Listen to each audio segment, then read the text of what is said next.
सत श्री अकाल। तुसीं देख रहे हो द पंजाब टीवी ते मैं हाँ जज सिंह चाहल। अज दे पंजाबी प्राइम टाइम दे विच तुहाडा सारिआं दा बहुत बहुत स्वागत है।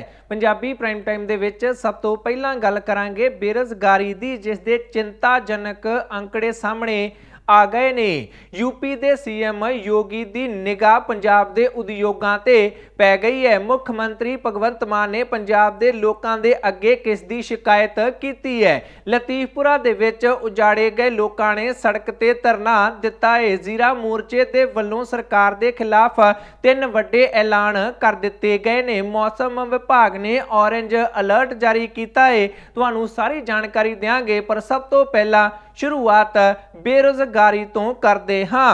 भारत दे विच बेरोज़गारी एक वड्डी समस्या बनती दिखाई दिंदी है। नरेंद्र मोदी दी सरकार दे वल्लों चोणां तो पहलां हर साल 2 करोड़ नौकरियां देण दा वादा कीता गया सी, पर जदों तो मोदी सरकार होंद दे विच आई है, बेरोज़गारी दे चिंताजनक अंकड़े लगातार सामने आउंदे दिखाई दिंदे ने।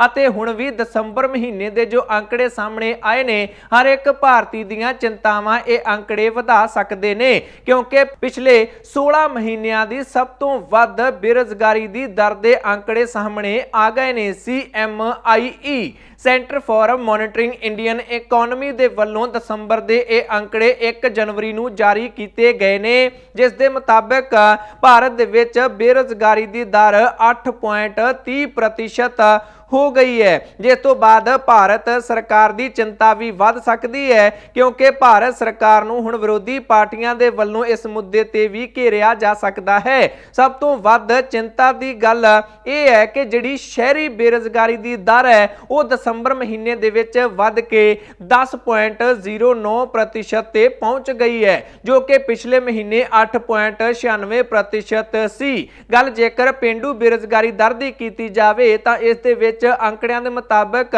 7.55% तो घट के बेरोज़गारी पेंडू बेरोज़गारी 7.44% ते आ गई है। अते ये सारे अंकड़े CMIE दे वल्लों जारी किए गए ने। गल जेकर की जाए बेरोज़गारी दी तां इस नूं लैके पहलां ही विरोधी धिर वड्डा मुद्दा बनाउंदी दिखाई दिंदी है। कांग्रेसी आगू राहुल गांधी दे वल्लों जो भारत जोड़ो यात्रा कढ़ी जा रही है, उस दे विच मुख तौर ते 3 मुद्दे रखे गए ने। एक बेरोज़गारी रखा गया है, महंगाई रखा गया है, अते सहनशीलता जो भारत दे विच घट गई है, लोकां नूं आपस विच लड़ाउण दा काम सरकार कर रही है, ये इल्जाम राहुल गांधी लाउंदे ने। इन्हां ही 3 मुद्दिआं नूं आधार बना के पूरे भारत दे विच भारत जोड़ो यात्रा राहुल गांधी दे वल्लों पहलां ही कढ़ी जा रही है। अते हुण जो बेरोज़गारी दे ताज़ा अंकड़े सामने आए ने, उन्हां ने तां भारती लोकां दीआं चिंतावां होर भी वधा के रख दित्तियां ने। अगली खबर दे वल वधदे हां। बीते दिन RTI दी एक जानकारी सामने आई कि अपने 3 महीनों के कार्यकाल दे विच साबका मुख मंत्री चरणजीत सिंह चन्नी 60 लाख दे खाने खा गए ने। जदों वो मुख मंत्री सन 3900 रुपए की प्लेट आउंदी सी एक ताज होटल तो चरणजीत सिंह चन्नी दे लई। उस तो बाद चरणजीत सिंह चन्नी पंजाब की सियासत दे विच कसूते घिर गए। उन्होंने कहा कि अजिहा कुछ भी नहीं है, मैं तो सादा खाना खाण वाला बंदा हाँ, ये सारी जानकारी झूठ है। हुण जदों चन्नी दे 60 लाख की गल चली है तो अरविंद केजरीवाल दे समोसियां की भी चर्चा होण लग पई है, जेड़े कि 18 महीनों दे विच 47 लाख दे समोसे खा गए सन। गल 2016 की है, जदों कि एक RTI की जानकारी सामने आई सी कि अरविंद केजरीवाल अपने दफ्तर दे विच 47 लाख दे सिर्फ चाह अते समोसे ही खा गए ने। उस तो बाद आम आदमी पार्टी नूं भी विरोधी पार्टियां दे वल्लों घेरिया गया सी अते यही कुछ हुण चरणजीत सिंह चन्नी नाल भी हुंदा नज़र आ रहा है। उदों जानकारी सामने ये आई सी कि अरविंद केजरीवाल का सब तो ज्यादा बिल आया सी 47,29,000 रुपए।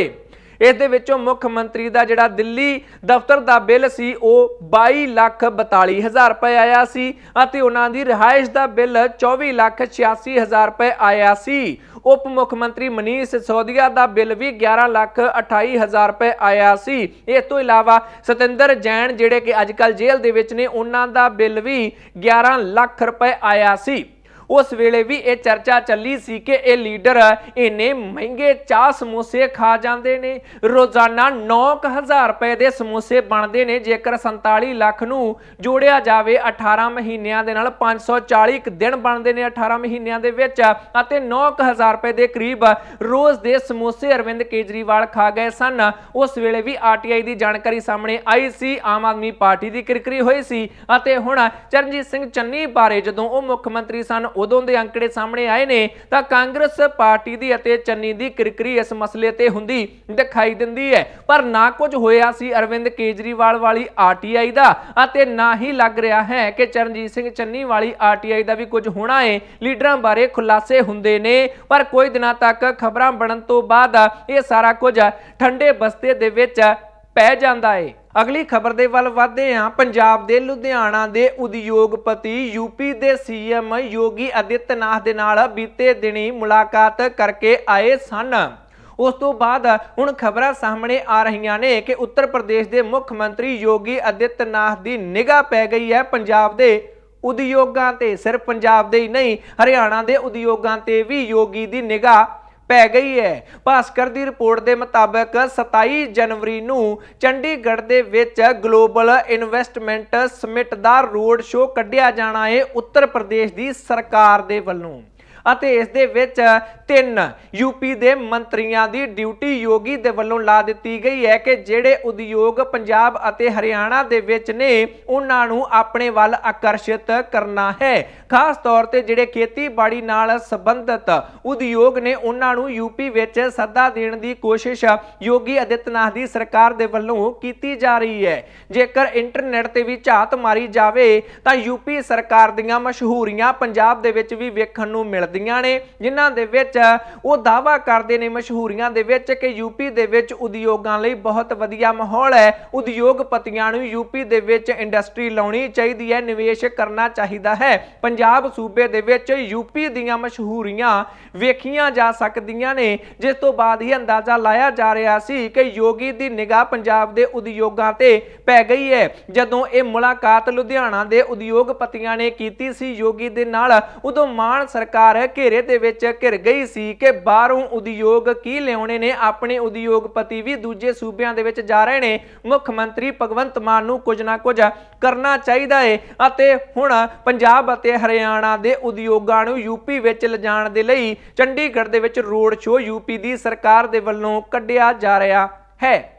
अगली खबर दे वल वधदे हां। मुख मंत्री भगवंत मान ने पंजाब दे लोकां नूं एक शिकायत कीती है। किसदी शिकायत? अकाली दल की शिकायत।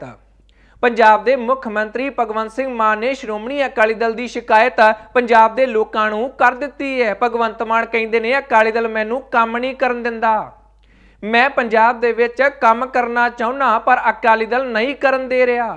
तरह तरह के अड़िके अकाली दल के वल्लों अड़ाए जा रहे ने।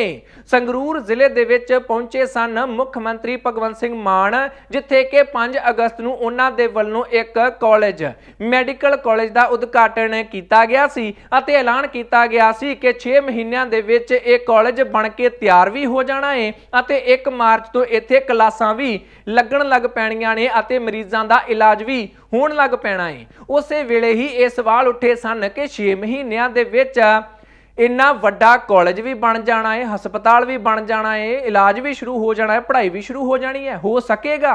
सवाल चुके गए सन। मुख मंत्री ने कहा सी क्यों नहीं हो सकता, साडी नीयत ते शक ना करो, जरूर होवेगा। उस तो बाद तस्वीरां सामने आ गईयां कि 1 मार्च तो क्लासां तां छड्डो, इत्थे तां अजे तक एक इट भी नहीं लगी है। नींह पत्थर ते आवारा पशु अपने मत्थे रगड़दे खुरक करदे दिखाई दिंदे सन, जिस तो बाद विरोधी पार्टियां ने घेरिया सी कि भगवंत मान जी तुसी क्या की सी अते हो की रहा है, इत्थे तां कंस्ट्रक्शन उसारी अजे तक शुरू तक नहीं हुई है। इस प्रेस कॉन्फ्रेंस दे विच मुख मंत्री भगवंत मान ने इस पिछे कारण दस दिता। भगवंत मान ने अंकड़े जारी करदियां दस्सिया, उन्होंने तत्थ लोकां दे सामने रखे कि श्रोमणी गुरुद्वारा प्रबंधक कमेटी कोर्ट दे विच चली गई है ਅਤੇ ਉਸਨੇ ਸਟੇ ਲੈ ਲਿਆ ਹੈ। 23 ਅਗਸਤ ਨੂੰ ਹੀ ਐਸਜੀਪੀਸੀ ਦੇ ਵੱਲੋਂ ਅਦਾਲਤ ਤੋਂ ਸਟੇ ਲੈ ਲਿਆ ਗਿਆ ਸੀ ਅਤੇ ਅਦਾਲਤ ਦੇ ਵਿੱਚ ਹੁਣ ਲਗਾਤਾਰ ਤਰੀਕ ਤੇ ਤਰੀਕ ਪਈ ਜਾਂਦੀ ਹੈ। ਹੁਣ ਅਗਲੀ ਤਰੀਕ ਭਗਵੰਤ ਮਾਨ ਕਹਿੰਦੇ ਨੇ 6 ਫਰਵਰੀ ਦੀ ਪੈ ਗਈ ਹੈ। ਦੱਸੋ ਅਸੀਂ 1 ਮਾਰਚ ਨੂੰ ਇੱਥੇ ਕਲਾਸਾਂ ਸ਼ੁਰੂ ਕਰਨੀਆਂ ਸਨ ਅਤੇ ਤਰੀਕ ਹੀ 6 ਫਰਵਰੀ ਦੀ ਪੈ ਗਈ ਹੈ ਤਾਂ ਹੁਣ ਫਿਰ ਸਟੇ ਹੀ ਨਹੀਂ ਹਟੇਗਾ, ਉਸਾਰੀ ਨਹੀਂ ਹੋਏਗੀ ਤਾਂ ਫਿਰ ਇੱਥੇ ਅਸੀਂ ਇਲਾਜ ਕਿਵੇਂ ਸ਼ੁਰੂ ਕਰਾਂਗੇ। ਅਕਾਲੀ ਦਲ ਜਾਣ ਬੁੱਝ ਕੇ ਵਿੱਚ ਅੜਿੱਕੇ ਅੜਾ ਰਿਹਾ ਹੈ। ਮੈਂ ਚਾਹੁੰਦਾ ਹਾਂ ਕਿ ਮੈਡੀਕਲ ਕਾਲਜ ਬਣਨੇ ਚਾਹੀਦੇ ਨੇ, ਮੈਂ 16 ਬਣਾਉਣੇ ਨੇ ਪੰਜਾਬ ਦੇ ਵਿੱਚ, ਇਹ ਇੱਕ ਨਹੀਂ ਬਣਨ ਦੇ ਰਹੇ। ਇਹਨਾਂ ਨੇ ਪਹਿਲਾਂ ਹੀ ਕਿਹਾ ਸੀ, ਭਗਵੰਤ ਮਾਨ ਕਹਿੰਦੇ ਨੇ, ਪਰਮਿੰਦਰ ਢੀਂਡਸਾ ਨੇ ਇਹ ਐਲਾਨ ਕੀਤਾ ਸੀ ਕਿ ਜੇਕਰ 50 ਸਾਲਾਂ ਦੇ ਵਿੱਚ ਭਗਵੰਤ ਮਾਨ ਦੀ ਸਰਕਾਰ ਪੰਜਾਬ ਦੇ ਵਿੱਚ 16 ਮੈਡੀਕਲ ਕਾਲਜ ਬਣਾ ਦਿੰਦੀ ਹੈ ਤਾਂ ਮੈਂ ਰਾਜਨੀਤੀ ਛੱਡ ਦੇਵਾਂਗਾ। 50 ਸਾਲਾਂ ਦੇ ਵਿੱਚ 16 ਮੈਡੀਕਲ ਕਾਲਜ ਨਹੀਂ ਬਣ ਸਕਦੇ। ਭਗਵੰਤ ਮਾਨ ਕਹਿੰਦੇ ਨੇ ਢੀਂਡਸੇ ਨੇ ਇਸੇ ਕਰਕੇ ਇਹ ਗੱਲ ਆਖੀ ਸੀ, ਉਸ ਨੂੰ ਪਤਾ ਸੀ ਕਿ ਅਸੀਂ ਨਹੀਂ ਹੋਣ ਦੇਣਾ, ਉਹ ਨਹੀਂ ਕਰਨ ਦੇ ਰਿਹਾ ਮੈਨੂੰ ਕੰਮ, ਇਸ ਕਰਕੇ ਮੈਂ ਪੰਜਾਬ ਦੇ ਲੋਕਾਂ ਨੂੰ ਇਹ ਜਾਣਕਾਰੀ ਦੇਣਾ ਆਪਣਾ ਫਰਜ਼ ਸਮਝਿਆ ਹੈ ਕਿ ਮੇਰੀ ਨੀਅਤ ਦੇ ਵਿੱਚ ਕੋਈ ਵੀ ਕਮੀ ਨਹੀਂ ਹੈ। ਜਿਹੜਾ ਵੀ ਕੋਈ ਰੁਕਾਵਟ ਆ ਰਹੀ ਹੈ ਉਹ ਅਕਾਲੀ ਦਲ ਦੇ ਵੱਲੋਂ ਪਾਈ ਜਾ ਰਹੀ ਹੈ। ਰੁਕਾਵਟਾਂ ਨਾ ਪਾਓ, ਕੰਮ ਕਰ ਲੈਣ ਦਿਓ, ਮੈਡੀਕਲ ਕਾਲਜ ਅਤੇ ਹਸਪਤਾਲ ਬਣ ਲੈਣ ਦਿਓ, ਇਸ ਦੇ ਨਾਲ ਪੰਜਾਬ ਦਾ ਹੀ ਫਾਇਦਾ ਹੋਵੇਗਾ। ਇਹ ਅਪੀਲਾਂ ਅਕਾਲੀ ਦਲ ਨੂੰ ਅਤੇ ਸ਼੍ਰੋਮਣੀ ਗੁਰਦੁਆਰਾ ਪ੍ਰਬੰਧਕ ਕਮੇਟੀ ਨੂੰ ਪੰਜਾਬ ਦੇ ਮੁੱਖ ਮੰਤਰੀ ਭਗਵੰਤ ਮਾਨ ਦੇ ਵੱਲੋਂ ਕੀਤੀਆਂ ਗਈਆਂ ਨੇ। ਅਗਲੀ ਖਬਰ ਦੇ ਵੱਲ ਵਧਦੇ ਹਾਂ, ਗੱਲ ਹਰਿਆਣਾ ਦੇ ਖੇਡ ਮੰਤਰੀ ਦੀ ਕਰ ਲੈਂਦੇ ਹਾਂ। ਹਰਿਆਣਾ ਦੇ ਖੇਡ ਮੰਤਰੀ ਜਾਂ ਫਿਰ ਕਹਿ ਲਓ ਸਾਬਕਾ ਖੇਡ ਮੰਤਰੀ, ਕਿਉਂਕਿ ਸੰਦੀਪ ਸਿੰਘ ਦੇ ਵੱਲੋਂ ਖੇਡ ਮੰਤਰੀ ਦੇ ਅਹੁਦੇ ਤੋਂ ਅਸਤੀਫਾ ਦੇ ਦਿੱਤਾ ਗਿਆ ਹੈ। ਇੱਕ ਮਹਿਲਾ ਕੋਚ ਦੇ ਵੱਲੋਂ ਜਿਣਸੀ ਸ਼ੋਸ਼ਣ ਦਾ ਇਲਜ਼ਾਮ ਲਾਇਆ ਗਿਆ ਸੀ ਖੇਡ ਮੰਤਰੀ, ਸਾਬਕਾ ਖੇਡ ਮੰਤਰੀ ਸੰਦੀਪ ਸਿੰਘ ਤੇ, ਕਿ ਉਹਨਾਂ ਨੇ ਜਿਣਸੀ ਸ਼ੋਸ਼ਣ ਕੀਤਾ ਹੈ, ਜਿਸ ਤੋਂ ਬਾਅਦ ਨੈਤਿਕਤਾ ਦੇ ਆਧਾਰ ਤੇ, ਕਿਉਂਕਿ FIR ਦਰਜ ਹੋ ਗਈ ਸੀ ਸੰਦੀਪ ਸਿੰਘ ਤੇ, ਇਸ ਕਰਕੇ ਸੰਦੀਪ ਸਿੰਘ ਕਹਿੰਦੇ ਨੇ ਮੈਂ ਨੈਤਿਕਤਾ ਦੇ ਆਧਾਰ ਤੇ ਖੇਡ ਮੰਤਰੀ ਦੇ ਅਹੁਦੇ ਤੋਂ ਅਸਤੀਫਾ ਦਿੰਦਾ ਹਾਂ। ਇੱਕ ਜਾਂਚ ਕਮੇਟੀ ਬਣਾ ਦਿੱਤੀ ਗਈ ਹੈ ਹਰਿਆਣਾ ਦੀ ਸਰਕਾਰ ਦੇ ਵੱਲੋਂ, 2 IPS ਅਧਿਕਾਰੀ ਉਹਦੇ ਵਿੱਚ ਰੱਖੇ ਗਏ ਨੇ। ਜਿੰਨੀ ਦੇਰ ਤੱਕ ਜਾਂਚ ਚੱਲਦੀ ਹੈ ਉਨੀ ਦੇਰ ਤੱਕ ਮੈਂ ਅਸਤੀਫਾ ਦਿੰਦਾ ਹਾਂ, ਮੈਂ ਮੰਤਰੀ ਪਦ ਤੇ ਨਹੀਂ ਰਹਾਂਗਾ। ਜਾਂਚ ਕਮੇਟੀ ਦੀ ਜੋ ਵੀ ਰਿਪੋਰਟ ਸਾਹਮਣੇ ਆਏਗੀ ਉਸ ਤੋਂ ਬਾਅਦ ਮੁੱਖ ਮੰਤਰੀ ਮਨੋਹਰ ਲਾਲ ਖੱਟੜ ਦੇ ਵੱਲੋਂ ਫੈਸਲਾ ਲਿਆ ਜਾਵੇਗਾ ਕਿ ਆਖਰ ਕਰਨਾ ਕੀ ਹੈ, ਪਰ ਮੈਂ ਨੈਤਿਕਤਾ ਦੇ ਆਧਾਰ ਤੇ ਅਸਤੀਫਾ ਦੇ ਦਿੱਤਾ ਹੈ। ਹੁਣ ਹਰਿਆਣਾ ਦੀ ਸਿਆਸਤ ਦੀ ਇਸ ਖਬਰ ਦਾ ਅਸਰ ਪੰਜਾਬ ਦੇ ਵਿੱਚ ਵੀ ਹੋਇਆ ਹੈ। ਸਾਬਕਾ ਵਿਰੋਧੀ ਧਿਰ ਦੇ ਨੇਤਾ ਪੁਲਾਤੋ ਕਾਂਗਰਸੀ ਵਿਧਾਇਕ ਸੁਖਪਾਲ ਸਿੰਘ ਖਹਿਰਾ ਨੇ ਭਗਵੰਤ ਮਾਨ ਨੂੰ ਪੁੱਛਿਆ ਹੈ, ਕਹਿੰਦੇ ਨੇ ਨੈਤਿਕਤਾ ਦੇ ਆਧਾਰ ਤੇ ਅਸਤੀਫਾ ਦੇ ਦਿੱਤਾ ਹੈ ਸੰਦੀਪ ਸਿੰਘ ਨੇ, ਤੁਸੀਂ ਸਰਾਰੀ ਨੂੰ ਕਦੋਂ ਕੱਢਣਾ ਹੈ। ਸਰਾਰੀ ਦੀ ਤਾਂ ਆਡੀਓ ਵੀ ਵਾਇਰਲ ਹੋ ਗਈ ਹੈ, ਉਸਦੇ OSD ਨੇ ਵੀ ਸਾਫ਼-ਸਾਫ਼ ਸਾਰਾ ਕੁਝ ਦੱਸ ਦਿੱਤਾ ਹੈ ਕਿ ਅਸੀਂ ਪਲੈਨਿੰਗ ਕਰ ਰਹੇ ਸੀ ਲੋਕਾਂ ਨੂੰ ਲੁੱਟਣ ਦੀ, ਨਾ ਕੋਈ FIR ਦਰਜ ਕੀਤੀ ਗਈ ਹੈ ਅਤੇ ਨਾ ਹੀ ਸਰਾਰੀ ਨੂੰ ਕੱਢਿਆ ਗਿਆ ਹੈ। ਜਦ ਕਿ ਡਾਕਟਰ ਵਿਜੇ ਸਿੰਗਲਾ ਦਾ ਤਾਂ ਪਤਾ ਹੀ ਨਹੀਂ ਅਜੇ ਤੱਕ ਕੋਈ ਆਡੀਓ ਵੀਡੀਓ ਹੈ ਵੀ ਜਾਂ ਫਿਰ ਨਹੀਂ, ਭਗਵੰਤ ਮਾਨ ਨੇ ਉਹ ਵੀ ਲੋਕਾਂ ਦੇ ਸਾਹਮਣੇ ਨਹੀਂ ਰੱਖੀ ਹੈ, ਪਰ ਉਸ ਨੂੰ ਬਾਹਰ ਕੱਢ ਕੇ ਬਰਖਾਸਤ ਕਰਕੇ ਜੇਲ੍ਹ ਦੇ ਵਿੱਚ ਵੀ ਭੇਜ ਦਿੱਤਾ ਗਿਆ ਸੀ। ਪਰ ਸਰਾਰੀ ਤੋਂ ਕੀ ਡਰ ਲੱਗਦਾ ਹੈ, ਕੀ ਅਜਿਹੀ ਮਜਬੂਰੀ ਹੈ ਕਿ ਭਗਵੰਤ ਮਾਨ ਫੌਜਾ ਸਿੰਘ ਸਰਾਰੀ ਤੇ ਕੋਈ ਕਾਰਵਾਈ ਨਹੀਂ ਕਰ ਰਹੇ। ਇਹ ਤਿੱਖੇ ਸਵਾਲ ਸੁਖਪਾਲ ਸਿੰਘ ਖਹਿਰਾ ਦੇ ਵੱਲੋਂ ਪੰਜਾਬ ਦੇ ਮੁੱਖ ਮੰਤਰੀ ਭਗਵੰਤ ਮਾਨ ਤੋਂ ਪੁੱਛੇ ਗਏ ਨੇ। ਅਗਲੀ ਖਬਰ ਦੇ ਵੱਲ ਵਧਦੇ ਹਾਂ। ਲਤੀਫਪੁਰਾ ਦੇ ਵਿੱਚ ਘਰ ਢਾਹ ਕੇ ਉਜਾੜੇ ਗਏ ਲੋਕਾਂ ਦੇ ਵੱਲੋਂ ਹੁਣ ਸੰਘਰਸ਼ ਦਾ ਰਾਹ ਫੜ ਲਿਆ ਗਿਆ ਹੈ।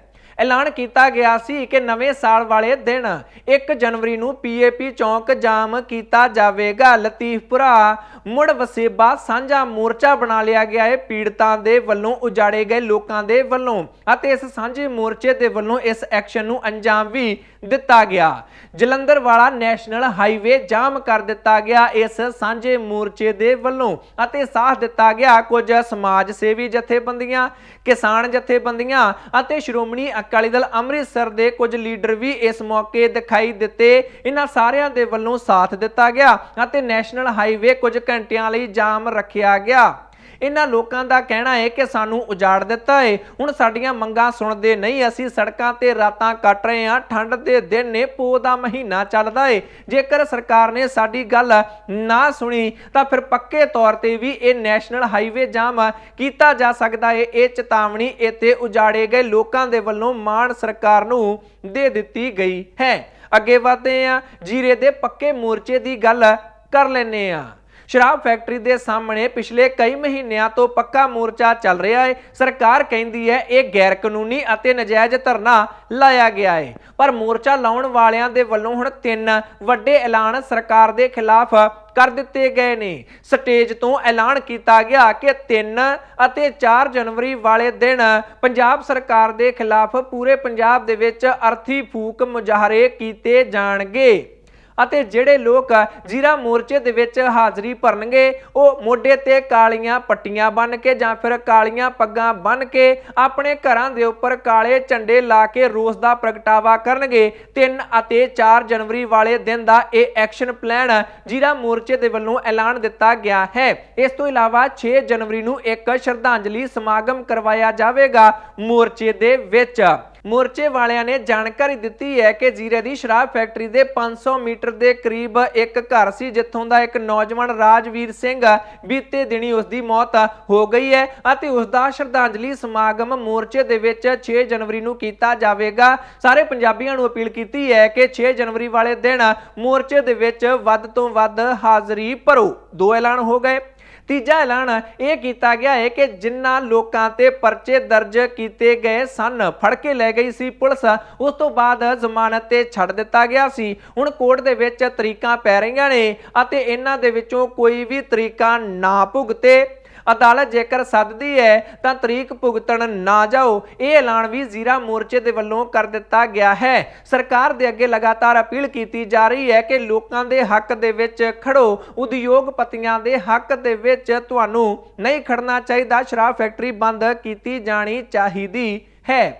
ਅਗਲੀ ਖਬਰ ਦੇ ਵੱਲ ਵਧਦੇ ਹਾਂ। ਪੰਜਾਬ ਦੇ ਵਿੱਚ ਚਿੱਟੇ ਦੀ ਓਵਰਡੋਜ਼ ਦੇ ਨਾਲ ਮੌਤਾਂ ਰੁਕਣ ਦਾ ਨਾਮ ਨਹੀਂ ਲੈ ਰਹੀਆਂ, ਜਿਸ ਤੋਂ ਬਾਅਦ ਪਿੰਡਾਂ ਦੇ ਲੋਕ ਹੁਣ ਸਰਕਾਰ ਤੋਂ ਆਸ ਛੱਡ ਕੇ ਆਪਣੇ ਆਪ ਹੀ ਹੀਲੇ ਵਸੀਲੇ ਕਰਨ ਲੱਗ ਪਏ ਨੇ। ਖਬਰ ਸਾਹਮਣੇ ਆ ਗਈ ਹੈ ਗੁਰਦਾਸਪੁਰ ਦੇ ਬਟਾਲਾ ਦੇ ਪਿੰਡ ਕਾਲੀਆਂ ਤੋਂ, ਜਿੱਥੋਂ ਦੇ ਲੋਕਾਂ ਨੇ ਆਪਸ ਵਿੱਚ ਇਕੱਠ ਕਰਕੇ ਇੱਕ ਫੈਸਲਾ ਲਿਆ ਕਿ ਹੁਣ ਪ੍ਰਸ਼ਾਸਨ ਨੇ ਨਹੀਂ, ਆਪਾਂ ਖੁਦ ਪਿੰਡ ਦੇ ਵਿੱਚੋਂ ਨਸ਼ਾ ਰੋਕਣਾ ਹੈ। ਬੈਠਕ ਕਰਕੇ ਨੌਜਵਾਨਾਂ ਨੇ ਅਤੇ ਪਿੰਡ ਵਾਲਿਆਂ ਨੇ ਫੈਸਲਾ ਇਹ ਲਿਆ ਕਿ ਜਿਹੜੇ ਲੋਕ ਪਿੰਡ ਦੇ ਵਿੱਚ ਚਿੱਟਾ ਵੇਚਦੇ ਨੇ, ਨਸ਼ਾ ਵੇਚਦੇ ਨੇ, ਪਹਿਲਾਂ ਉਹਨਾਂ ਦੇ ਘਰਾਂ ਦੇ ਵਿੱਚ ਜਾਵਾਂਗੇ, ਉਹਨਾਂ ਨੂੰ ਪਿਆਰ ਦੇ ਨਾਲ ਸਮਝਾਵਾਂਗੇ ਕਿ ਚਿੱਟਾ ਨਾ ਵੇਚੋ। ਜੇਕਰ ਪਿਆਰ ਦੇ ਨਾਲ ਨਾ ਮੰਨੇ ਉਸ ਤੋਂ ਬਾਅਦ ਫੈਸਲਾ ਲਿਆ ਜਾਵੇਗਾ ਕਿ ਆਖਰ ਕਰਨਾ ਕੀ ਹੈ, ਇਹਨਾਂ ਲੋਕਾਂ ਨੂੰ ਮਨਾਉਣਾ ਕਿਵੇਂ ਹੈ, ਧਰਨਾ ਲਾਉਣਾ ਹੈ ਜਾਂ ਫਿਰ ਕੋਈ ਹੋਰ ਰੂਪ ਰੇਖਾ ਅਖਤਿਆਰ ਕਰਨੀ ਹੈ, ਉਸ ਦਾ ਫੈਸਲਾ ਬਾਅਦ ਦੇ ਵਿੱਚ ਲਵਾਂਗੇ। ਪ੍ਰਸ਼ਾਸਨ ਨੂੰ ਕਹਾਂਗੇ ਕਿ ਆਓ ਸਾਡੇ ਨਾਲ ਨਸ਼ਾ ਬੰਦ ਕਰੀਏ। ਇਹ ਵੀ ਫੈਸਲਾ ਲਿਆ ਗਿਆ ਹੈ। ਅਤੇ ਇਸ ਤੋਂ ਇਲਾਵਾ ਜਿਹੜੇ ਨੌਜਵਾਨ ਚਿੱਟੇ ਦੀ ਲਪੇਟ ਦੇ ਵਿੱਚ ਆ ਚੁੱਕੇ ਨੇ ਉਹਨਾਂ ਦੀ ਵੀ ਹਰ ਸੰਭਵ ਮਦਦ ਪਿੰਡ ਦੇ ਵੱਲੋਂ ਕੀਤੀ ਜਾਵੇਗੀ। ਇਸ ਮੀਟਿੰਗ ਦੇ ਵਿੱਚ ਪਿੰਡ ਵਾਲਿਆਂ ਨੇ ਇਹ ਫੈਸਲਾ ਲਿਆ। ਪਿੰਡ ਵਾਲਿਆਂ ਦਾ ਕਹਿਣਾ ਹੈ ਕਿ ਸਰਕਾਰ ਤੋਂ ਆਸ ਰੱਖਣ ਦਾ ਕੋਈ ਵੀ ਫਾਇਦਾ ਨਹੀਂ ਹੈ, ਕਿਉਂਕਿ ਹੁਣ ਲੱਗਦਾ ਨਹੀਂ, ਕਿਉਂਕਿ ਬਹੁਤ ਜ਼ਿਆਦਾ ਹੀ ਨਸ਼ਾ ਫੈਲਦਾ ਜਾਂਦਾ ਹੈ। ਇਸ ਕਰਕੇ ਕਦੋਂ ਤੱਕ ਸਰਕਾਰ ਵੱਲ ਵੇਖਾਂਗੇ, ਇਸ ਕਰਕੇ ਅਸੀਂ ਆਪਣੇ ਆਪ ਹੀ ਬੈਠਕ ਕਰਕੇ ਇਹ ਫੈਸਲਾ ਲਿਆ ਹੈ। ਪਿੰਡ ਵਿੱਚੋਂ ਰੋਕਣ ਦੀ ਕੋਸ਼ਿਸ਼ ਹੁਣ ਸਾਡੇ ਵੱਲੋਂ ਕੀਤੀ ਜਾਵੇਗੀ। ਪਿੰਡ ਵਾਲਿਆਂ ਨੇ ਇਹ ਐਲਾਨ ਕਰ ਦਿੱਤਾ ਹੈ। ਅਗਲੀ ਖਬਰ ਦੇ ਵੱਲ ਵਧਦੇ ਹਾਂ। ਹਰਿਆਣਾ ਦੇ ਸਿੱਖ ਆਗੂ ਜਗਦੀਸ਼ ਸਿੰਘ ਝੀਂਡਾ ਨੇ ਜਥੇਦਾਰ ਸ਼੍ਰੀ ਅਕਾਲ ਤਖਤ ਸਾਹਿਬ ਦੇ ਨਾਮ ਇੱਕ ਮੰਗ ਪੱਤਰ ਸੌਂਪਿਆ ਹੈ। ਉਹ ਸ਼੍ਰੀ ਅਕਾਲ ਤਖਤ ਸਾਹਿਬ ਵਿਖੇ ਪਹੁੰਚੇ ਸਨ। ਸ਼੍ਰੀ ਅਕਾਲ ਤਖਤ ਸਾਹਿਬ ਦੇ ਜਥੇਦਾਰ ਦੇ ਸਕੱਤਰ ਨੂੰ ਉਹਨਾਂ ਨੇ ਇੱਕ ਮੰਗ ਪੱਤਰ ਦਿੱਤਾ। ਝੀਂਡਾ ਨੇ ਪੱਤਰਕਾਰਾਂ ਦੇ ਨਾਲ ਗੱਲਬਾਤ ਵੀ ਕੀਤੀ। ਕਹਿੰਦੇ ਨੇ ਕਿ ਸਰਕਾਰ ਨੇ, ਹਰਿਆਣਾ ਦੀ ਸਰਕਾਰ ਨੇ ਆਪਣੀ ਕਮੇਟੀ ਬਣਾ ਦਿੱਤੀ ਹੈ। ਜਿਹੜੀ ਹਰਿਆਣਾ ਦੀ ਸਿੱਖ ਗੁਰਦੁਆਰਾ ਪ੍ਰਬੰਧਕ ਕਮੇਟੀ ਹੈ, ਸਰਕਾਰੀ ਕਮੇਟੀ ਹੈ, ਉਸ ਨੂੰ ਗੁਰਦੁਆਰਿਆਂ ਦਾ ਕਾਰਜਭਾਰ ਨਹੀਂ ਮਿਲਣਾ ਚਾਹੀਦਾ। ਮੈਂ ਹਰਿਆਣਾ ਦੀ ਸਿੱਖ ਸੰਗਤ ਦੇ ਨਾਲ ਗੱਲਬਾਤ ਕਰਕੇ ਵੱਖ-ਵੱਖ ਜ਼ਿਲ੍ਹਿਆਂ ਤੋਂ 41 ਮੈਂਬਰੀ ਇੱਕ ਆਪਣੀ ਕਮੇਟੀ ਬਣਾ ਕੇ ਲਿਆਇਆ ਹਾਂ ਅਤੇ ਉਹ ਮੈਂ ਕਮੇਟੀ ਜਥੇਦਾਰ ਦੇ ਅੱਗੇ ਰੱਖਾਂਗਾ। ਮੈਂ ਜਥੇਦਾਰ ਨੂੰ ਇਹ ਅਪੀਲ ਕੀਤੀ ਹੈ ਕਿ ਸਾਡੀ ਇਸ 41 ਮੈਂਬਰੀ ਕਮੇਟੀ ਨੂੰ ਜਥੇਦਾਰ ਜੀ ਤੁਸੀਂ ਮਾਨਤਾ ਦਿਓ ਅਤੇ ਅਸੀਂ ਫਿਰ ਹਰਿਆਣਾ ਦੇ ਗੁਰਦੁਆਰਿਆਂ ਦਾ ਕਾਰਜਭਾਰ ਸ਼੍ਰੀ ਅਕਾਲ ਤਖਤ ਸਾਹਿਬ ਦੇ ਸਿਧਾਂਤਾਂ ਅਨੁਸਾਰ ਸੰਭਾਲਾਂਗੇ। ਸਾਫ਼ ਸ਼ਬਦਾਂ ਦੇ ਵਿੱਚ ਤੁਹਾਨੂੰ ਦੱਸੀਏ ਤਾਂ ਝੀਂਡਾ ਕਹਿੰਦੇ ਨੇ ਕਿ ਜਿਹੜੀ ਕਮੇਟੀ ਬਣਾਈ ਗਈ ਹੈ ਸਰਕਾਰ ਦੇ ਵੱਲੋਂ ਹਰਿਆਣਾ ਸਿੱਖ ਗੁਰਦੁਆਰਾ ਪ੍ਰਬੰਧਕ ਕਮੇਟੀ, ਉਸ ਨੂੰ ਅਸੀਂ ਨਹੀਂ ਮੰਨਦੇ। ਮੈਂ 41 ਮੈਂਬਰੀ ਇਹ ਕਮੇਟੀ ਬਣਾ ਕੇ ਲਿਆਇਆ। ਜਥੇਦਾਰ ਸਾਹਿਬ ਤੁਸੀਂ ਮਾਨਤਾ ਦਿਓ ਅਤੇ ਅਸੀਂ ਗੁਰਦੁਆਰੇ ਸੰਭਾਲਾਂਗੇ ਹਰਿਆਣਾ ਦੇ। ਜਗਦੀਸ਼ ਸਿੰਘ ਝੀਂਡਾ ਨੇ ਇਹ ਮੰਗ ਸ਼੍ਰੀ ਅਕਾਲ ਤਖਤ ਸਾਹਿਬ ਦੇ ਜਥੇਦਾਰ ਦੇ ਅੱਗੇ ਰੱਖੀ ਹੈ। ਜੇਕਰ ਤੁਹਾਨੂੰ ਜਾਣਕਾਰੀ ਦਈਏ ਤਾਂ ਜਗਦੀਸ਼ ਸਿੰਘ ਝੀਂਡਾ ਹਰਿਆਣਾ ਸਿੱਖ ਗੁਰਦੁਆਰਾ ਪ੍ਰਬੰਧਕ ਕਮੇਟੀ ਦੇ ਪ੍ਰਧਾਨ ਰਹਿ ਚੁੱਕੇ ਨੇ। ਲੜਾਈ ਚੱਲ ਰਹੀ ਸੀ ਆਪਸ ਦੇ ਵਿੱਚ ਬਲਜੀਤ ਸਿੰਘ ਦਾਦੂਵਾਲ ਅਤੇ ਝੀਂਡਾ ਦੀ, ਪਰ ਉਸ ਦੇ ਵਿੱਚ ਬਾਜ਼ੀ ਮਾਰ ਗਏ ਸਰਕਾਰ ਦੇ ਜਿਹੜੇ ਮੈਂਬਰ ਸਨ ਉਹਨਾਂ ਦੇ ਵੱਲੋਂ ਪ੍ਰਧਾਨ ਬਣਾ ਦਿੱਤਾ ਗਿਆ ਮਹੰਤ ਕਰਮਜੀਤ ਸਿੰਘ ਨੂੰ। ਦੋਵਾਂ ਦੀ ਲੜਾਈ ਦੇ ਵਿੱਚ ਤੀਜਾ ਫਾਇਦਾ ਲੈ ਗਿਆ, ਪ੍ਰਧਾਨ ਬਣ ਗਿਆ ਅਤੇ ਉਸ ਤੋਂ ਬਾਅਦ ਹੁਣ ਜਥੇਦਾਰ ਸ਼੍ਰੀ ਅਕਾਲ ਤਖਤ ਸਾਹਿਬ ਤੱਕ ਪਹੁੰਚ ਕੀਤੀ ਗਈ ਹੈ ਜਗਦੀਸ਼ ਸਿੰਘ ਝੀਂਡਾ ਦੇ ਵੱਲੋਂ। ਹੁਣ ਜਥੇਦਾਰ ਅੱਗੋਂ ਕੀ ਫੈਸਲਾ ਲੈਣਗੇ ਇਸ ਤੇ ਵੀ ਸਭ ਦੀਆਂ ਨਿਗਾਹਾਂ ਬਣੀਆਂ ਰਹਿਣਗੀਆਂ। ਅਗਲੀ ਖਬਰ ਦੇ ਵੱਲ ਵਧਦੇ ਹਾਂ। ਅਗਲੀ ਖਬਰ ਮੌਸਮ ਦੇ ਨਾਲ ਜੁੜੀ ਹੋਈ ਹੈ। 2-3 ਦਿਨ ਤੱਕ ਪੰਜਾਬ ਦੇ ਵਿੱਚ ਖਾਸ ਤੌਰ ਤੇ ਠੰਡ ਤੋਂ ਰਾਹਤ ਵੇਖਣ ਨੂੰ ਮਿਲੀ। ਤਾਪਮਾਨ ਦੇ ਵਿੱਚ ਕੁਝ ਵਾਧਾ ਦਰਜ ਕੀਤਾ ਗਿਆ, ਪਰ ਹੁਣ ਮੌਸਮ ਵਿਭਾਗ ਨੇ ਅਗਲੇ 2 ਦਿਨਾਂ ਨੂੰ ਲੈ ਕੇ ਔਰੇਂਜ ਅਲਰਟ ਜਾਰੀ ਕਰ ਦਿੱਤਾ ਹੈ। ਮੌਸਮ ਵਿਭਾਗ ਦੇ ਮੁਤਾਬਕ ਅਗਲੇ 2 ਦਿਨ ਤੱਕ ਘੱਟੋ ਘੱਟ ਤਾਪਮਾਨ ਦੇ ਵਿੱਚ ਗਿਰਾਵਟ ਵੇਖਣ ਨੂੰ ਮਿਲ ਸਕਦੀ ਹੈ। ਪੰਜਾਬ ਅਤੇ ਹਰਿਆਣਾ ਦੇ ਵਿੱਚ 3 ਦਿਨ ਰਾਹਤ ਮਿਲੀ ਸੀ, ਪਰ ਹੁਣ ਠੰਡ ਕੜਾਕੇ ਦੀ ਠੰਡ ਇੱਕ ਵਾਰ ਫਿਰ ਤੋਂ ਪਰਤੇਗੀ। ਮੌਸਮ ਵਿਭਾਗ ਨੇ ਕਿਹਾ ਹੈ 2 ਦਿਨਾਂ ਲਈ ਔਰੇਂਜ ਅਲਰਟ ਜਾਰੀ ਕਰ ਦਿੱਤਾ ਹੈ। ਰਾਤ ਦਾ ਤਾਪਮਾਨ 4 ਡਿਗਰੀ ਤੱਕ ਡਿੱਗ ਸਕਦਾ ਹੈ, ਮੌਸਮ ਵਿਭਾਗ ਦਾ ਇਹ ਕਹਿਣਾ ਹੈ। ਇਸ ਦੇ ਨਾਲ ਹੀ ਸ਼ੀਤ ਲਹਿਰ ਦਾ ਪ੍ਰਕੋਪ ਵੀ ਪੰਜਾਬ ਦੇ ਵਿੱਚ ਵਧੇਗਾ। ਸੰਘਣੀ ਧੁੰਦ ਕਈ ਖੇਤਰਾਂ ਦੇ ਵਿੱਚ ਪੈ ਸਕਦੀ ਹੈ। ਇਸ ਤੋਂ ਇਲਾਵਾ ਜਿਹੜਾ ਤਾਪਮਾਨ ਹੈ, ਕਿਉਂਕਿ ਪਹਾੜਾਂ ਦੇ ਵਿੱਚ ਬਰਫ਼ਬਾਰੀ ਹੋ ਰਹੀ ਹੈ, ਚੰਗੀ ਬਰਫ਼ਬਾਰੀ ਹੋ ਰਹੀ ਹੈ, ਉਸ ਦਾ ਅਸਰ ਮੈਦਾਨੀ ਇਲਾਕਿਆਂ ਦੇ ਵਿੱਚ ਪੰਜਾਬ ਅਤੇ ਹਰਿਆਣਾ ਦੇ ਵਿੱਚ ਵੇਖਣ ਨੂੰ ਮਿਲੇਗਾ। ਇਸ ਤੋਂ ਇਲਾਵਾ ਜਿਹੜਾ ਤਾਪਮਾਨ ਹੈ 5 ਜਨਵਰੀ ਤੱਕ ਮੌਸਮ ਦੇ ਵਿੱਚ ਕੋਈ ਵੀ ਬਦਲਾਅ ਨਹੀਂ ਹੋਵੇਗਾ, ਭਾਵ ਲਗਾਤਾਰ ਠੰਡ ਜਾਰੀ ਰਹੇਗੀ। ਪੰਜਾਬ ਅਤੇ ਹਰਿਆਣਾ ਦੇ ਵਿੱਚ ਮੀਂਹ ਦੀ ਕੋਈ ਵੀ ਸੰਭਾਵਨਾ ਨਹੀਂ ਹੈ, ਇਹ ਮੌਸਮ ਵਿਭਾਗ ਕਹਿੰਦਾ ਹੈ। ਪੰਜਾਬ ਦੇ ਵਿੱਚ ਸਭ ਤੋਂ ਜ਼ਿਆਦਾ ਠੰਡਾ ਲਗਾਤਾਰ ਬਠਿੰਡਾ ਬਣਿਆ ਹੋਇਆ ਹੈ, ਜਿਹਦਾ ਘੱਟੋ ਘੱਟ ਤਾਪਮਾਨ 3.5 ਡਿਗਰੀ ਸੈਲਸੀਅਸ ਦਰਜ ਕੀਤਾ ਗਿਆ ਹੈ। ਹਰਿਆਣਾ ਦੇ ਵਿੱਚ ਸਿਰਸਾ ਸਭ ਤੋਂ ਠੰਡਾ ਰਿਹਾ, ਜਿਸ ਦਾ ਕਿ ਤਾਪਮਾਨ 6.6 ਡਿਗਰੀ ਸੈਲਸੀਅਸ ਦਰਜ ਕੀਤਾ ਗਿਆ ਹੈ। ਅਗਲੇ 2 ਦਿਨਾਂ ਲਈ ਔਰੇਂਜ ਅਲਰਟ ਜਾਰੀ ਮੌਸਮ ਵਿਭਾਗ ਨੇ ਕਰ ਦਿੱਤਾ ਹੈ। ਇਹ ਸਨ ਕੁਝ ਉਹ ਖਬਰਾਂ ਜੋ ਤੁਹਾਡੇ ਤੱਕ ਪਹੁੰਚਾਉਣੀਆਂ ਬਹੁਤ ਜ਼ਰੂਰੀ ਸਨ। ਇਹਨਾਂ ਖਬਰਾਂ ਵਿੱਚੋਂ ਕਿਸੇ ਖਬਰ ਬਾਰੇ ਜਾਂ ਫਿਰ ਸਾਡੇ ਇਹ ਸ਼ੋਅ ਪੰਜਾਬੀ ਪ੍ਰਾਈਮ ਟਾਈਮ ਬਾਰੇ ਤੁਹਾਡੀ ਕੋਈ ਵੀ ਰਾਏ ਜਾਂ ਸੁਝਾਅ ਹੈ ਤਾਂ ਕਮੈਂਟ ਕਰਕੇ ਆਪਣੀ ਰਾਏ ਜ਼ਰੂਰ ਦਿਓ। ਚੈਨਲ ਨੂੰ ਸਬਸਕ੍ਰਾਈਬ ਕਰ ਲਓ, ਫੇਸਬੁੱਕ ਤੇ ਪੇਜ ਲਾਈਕ ਕਰ ਲਓ। ਮੈਂ ਜੱਜ ਸਿੰਘ ਚਾਹਲ ਅਗਲੀ ਵਾਰ ਫਿਰ ਹਾਜ਼ਰ ਹੋਵਾਂਗਾ। ਤੁਸੀਂ ਦੇਖਦੇ ਰਹੋ ਦਾ ਪੰਜਾਬ ਟੀਵੀ, ਹਰ ਖਬਰ ਦਾ ਸੱਚ।